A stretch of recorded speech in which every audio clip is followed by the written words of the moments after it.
안녕하세요. 사무엘하 6장입니다. 다윗이 이스라엘에서 뽑은 무리 3만 명을 다시 모으고 다윗이 일어나 자기와 함께 있는 모든 사람과 더불어 바알 레유다로 가서 거기서 하나님의 궤를 메어 오려 하니 그 궤는 그룹 사이에 좌정하신 만군의 여호와의 이름으로 불리는 것이라. 그들이 하나님의 궤를 새 수레에 싣고 산에 있는 아비나답의 집에서 나오는데 아비나답의 아들 우스다와 아효가 그 새 수레를 오니라. 그들이 산에 있는 아비나답의 집에서 하나님의 궤를 싣고 나올 때 아효는 궤 앞에서 가고 다윗과 이스라엘 온 족속은 잣나무로 만든 여러 가지 악기와 수금과 비파와 소고와 양금과 제금으로 여호와 앞에서 연주하더라. 그들이 나곤의 타작마당에 이르러서는 소들이 띠므로 웃사가 손을 들어 하나님의 궤를 붙들었더니 여호와 하나님이 웃사가 잘못함으로 말미암아 진노하사 그를 그곳에서 치시니 그가 거기 하나님의 궤 곁에서 죽으니라. 여호와께서 웃사를 치심으로 다윗이 분하여 그것을 베레스 웃사라 부르니 그 이름이 오늘까지 이르니라. 다윗이 그날에 여호와를 두려워하여 이르되 여호와의 궤가 어찌 내게로 오리오 하고 다윗이 여호와의 궤를 옮겨 다윗성 자기에게로 메어 가기를 즐겨하지 아니하고 가드 사람 오벳 에돔의 집으로 메어 간지라. 여호와의 궤가 가드 사람 오벳 에돔의 집에 석 달을 있었는데 여호와께서 오벳 에돔과 그의 온 집에 복을 주시니라. 어떤 사람이 다윗 왕에게 아뢰어 이르되 여호와께서 다윗 하나님의 궤로 말미암아 오벳 에돔의 집과 그의 모든 소유에 복을 주셨다 한지라. 다윗이 가서 하나님의 궤를 기쁨으로 메고 오벳 에돔의 집에서 다윗 성으로 올라갈새 여호와의 궤를 맨 사람들이 6걸음을 가매 다윗이 소와 살찐 송아지로 제사를 드리고 다윗이 여호와 앞에서 힘을 다하여 춤을 추는데 그때 다윗이 배 에봇을 입었더라. 다윗과 온 이스라엘 족속이 즐거이 환호하며 나팔을 불고 여호와의 궤를 메어오니라. 여호와의 궤가 다윗성으로 들어올 때 사울의 딸 미갈이 창으로 내어보다가 다윗 왕이 여호와 앞에서 뛰놀며 춤추는 것을 보고 심중에 그를 업신여기니라. 여호와의 궤를 메고 들어가서 다윗이 그것을 위하여 친 장막 가운데 그 준비한 자리에 그것을 두매 다윗이 번제와 화목제를 여호와 앞에 드리니라.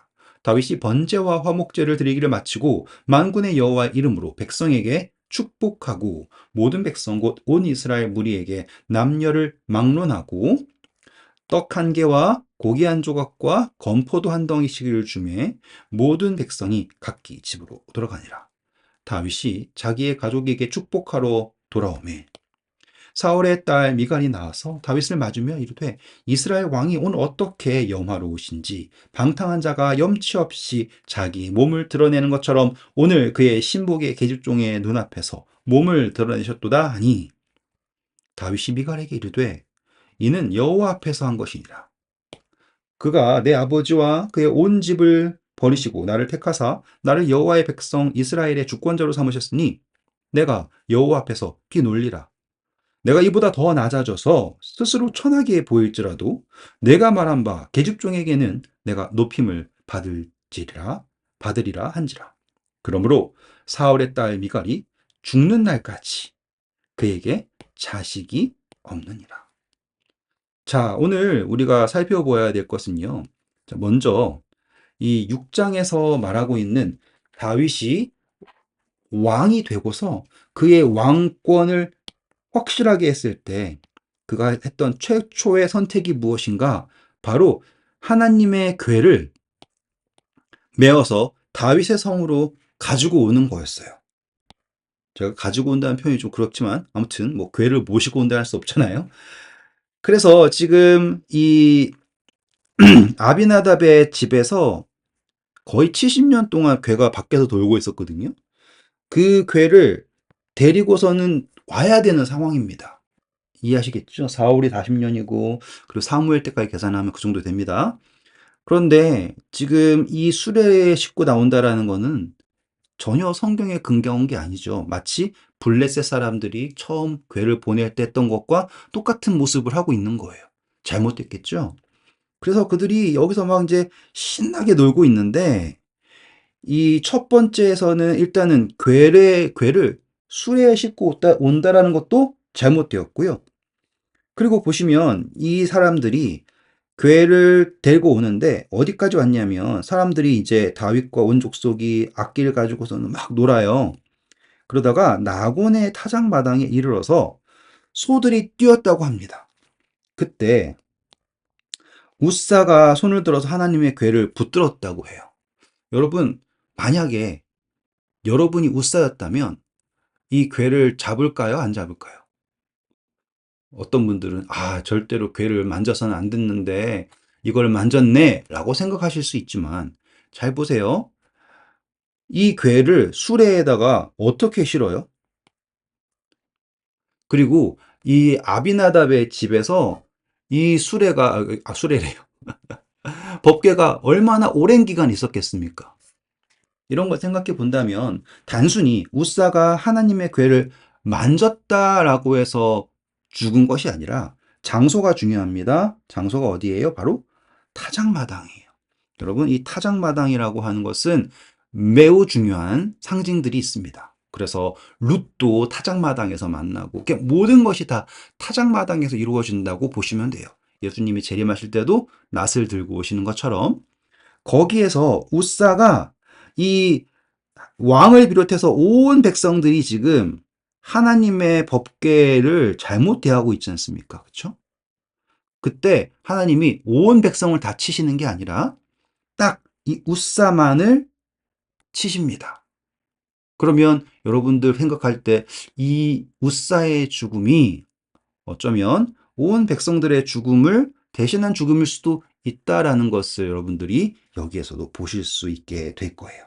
우사만 잘못했다면 저는 우사가 만졌네 라고 하겠지만 여기에 있는 모든 내용 자체가 다 잘못되었거든요. 그래서 다윗은 이 법궤가 베레스 우사라고 한 이름으로 불리는 장소에서 이제 더 이상 하나님이 날 축복하지 않으시는구나 라고 생각해서 두려워해서 오벳에돔의 집으로 그냥 보내버립니다. 그랬을 때 생각해 보세요. 아비나답의 집에서 그렇게 오랫동안 있는데 아비나답이 복받았다는 이야기 성경에 나옵니까? 없죠. 그런데 오벳에돔은 그 집을 하나님께서 막 복을 주십니다. 그 소식을 들었을 때 다윗이 하나님이 나를 버리신 것이 아니라 이 하나님의 이름을 둔 이 법궤가 나의 성으로 오게 된다면 이것은 하나님이 말씀하신 법도를 따라서 온전히 모시고 와야 된다.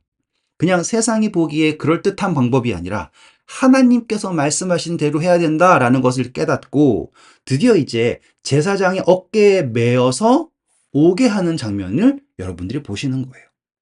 그러니까 다윗이 나는 버림받은 것이 아니구나라는 것을 깨닫고 기쁜 마음으로, 그렇죠? 기쁨으로 메어서 오게 되는데 여기서 보시면 다윗이 여기 이 첫 번째 법궤를 가지고 올 때는 다윗이 마치 자기가 왕인 것처럼 사람들을 모아가지고 쫙 했어요. 근데 두 번째에서는 다윗이 왕의 옷을 벗습니다. 여호와 앞에서 왕의 옷을 벗고 마치 평민처럼 기뻐 뛰는 모습을 보여주는 거예요. 그 겸손이라고 하는 것을 보셔야지 됩니다. 첫 번째는 마치 자기의 대관식처럼 법궤를 가져왔지만 두 번째는 자신의 대관식이 아닌 하나님의 법궤가 하나님의 약속의 땅으로 들어오는 그 기쁨을 한 명의 백성으로서 기뻐하는 모습이 바로 이 14절에 나와 있는 내용인 거죠. 그 후에 이 사람들이 기뻐하는 모습도 보셔야 될 게 그전에는 막 악기 다양했잖아요. 근데 여기서 보면 딱 나팔이라고 하는 게 강조되고요. 그리고 또 중요한 것은 이 미갈의 역할입니다. 사울의 딸 미갈은 업신여깁니다. 왜냐하면 다윗이 스스로를 이렇게 천하게 보였다라고 생각을 하면서 그때 다윗이 얘기하죠. 자신은 하나님 앞에서 겸손한 것이지 너에게 이런 모습을 보인 것이 아니다라고 얘기하는 모습. 그래서 이 미갈은 어떻게 됩니까? 죽는 날까지 자식이 없게 된다라고 하는 거예요. 이 미갈이 바로 저와 여러분을 표현할 수 있다라는 걸 기억하셔야지 됩니다. 그렇죠? 우리는 어쩌면 하나님 앞에서 겸손한다라는 것을 까먹고 언제나 자기를 거들먹거리며 높이려고 하는 이러한 잘못된 신앙을 가질 때가 있죠. 오늘 우리 다윗의 그 신앙에서 여러분들이 하나님 앞에 겸손한다라는 것은 어떠한 의미인가? 하나님 앞에서 온전히 기뻐하는 것은 무엇인가? 나의 대관식인가? 아니면 하나님의 임재를, 하나님을 왕으로 모시는 예배인가? 라고 하는 것을 보셔야 될 것입니다. 그리고 여기서 다윗이 준 것 떡 한 개, 그쵸? 고기, 건포도. 이것도 상징이라고 생각하실 수 있으실 것입니다. 네, 오늘도 수고하셨고요. 좋은 하루 되세요. 감사합니다.